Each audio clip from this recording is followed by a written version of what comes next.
Catechism of the Catholic Church, the sacrament of matrimony following. 6. The domestic church. Number 1655. Christ chose to be born and grow up in the bosom of the Holy Family of Joseph and Mary. The Church is nothing other than the family of God. From the beginning, the core of the Church was often constituted by those who had become believers together with all their household. When they were converted, they desired that their whole household should also be saved. See Acts chapter 16 and chapter 11 and chapter 18. These families who became believers were islands of Christian life in an unbelieving world. In our time, in a world often alien and even hostile to faith, believing families are of primary importance as centers of living, radiant faith. For this reason, the Second Vatican Council, using an ancient expression, calls the family the Ecclesia Domestica. It is in the bosom of the family that parents are by word and example the first heroes of the faith with regard to their children. They should encourage them in the vocation which is proper to each child, fostering with special care any religious vocation.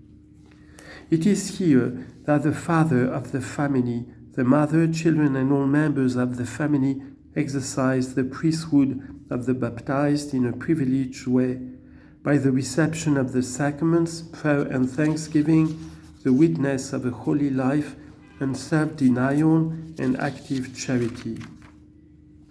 Thus, the home is the first school of Christian life and a school for human enrichment.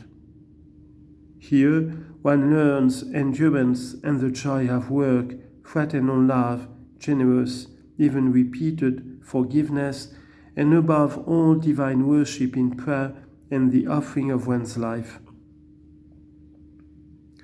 We must also remember the great number of single persons who, because of the particular circumstances in which they have to live, often not of their own choosing, are especially close to Jesus' heart and therefore deserve the special affection and active solicitude of the Church, especially of pastors.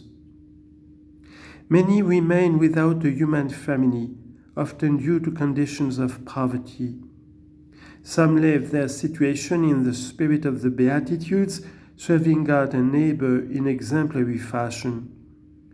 The doors of homes, the domestic churches, and of the great family which is the Church must be open to all of them. No one is without a family in this world. The Church is a home and family for everyone, especially those who labor and are heavy laden. In brief, St. Paul said, "Husbands, love your wives as Christ loved the Church." This is a great mystery, and I mean in reference to Christ and the Church.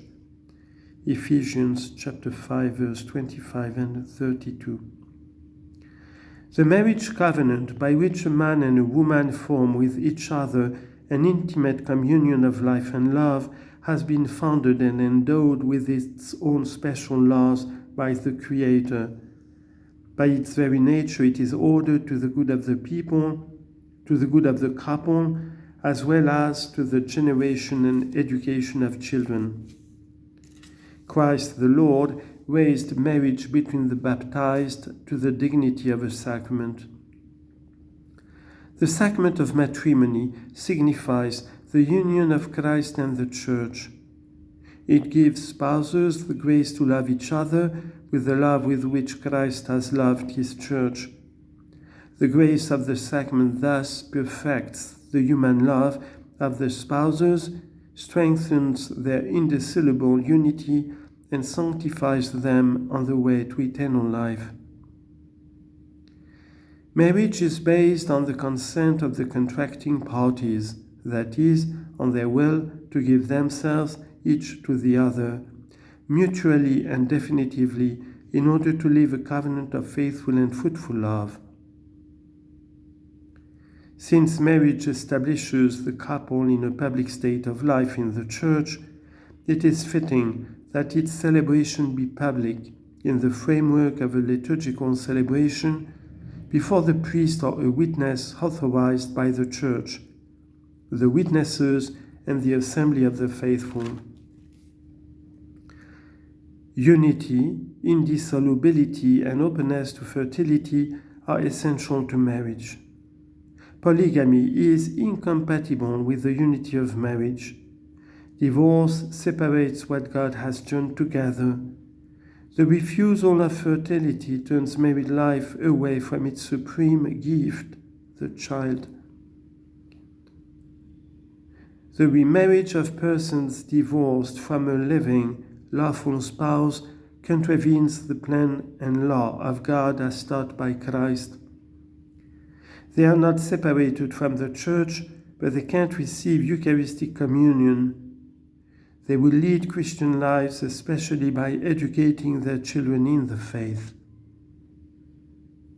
The Christian home is the place where children receive the first proclamation of the faith. For this reason, the family home is rightly called the domestic church, a community of grace and prayer, a school of human virtues and of Christian charity.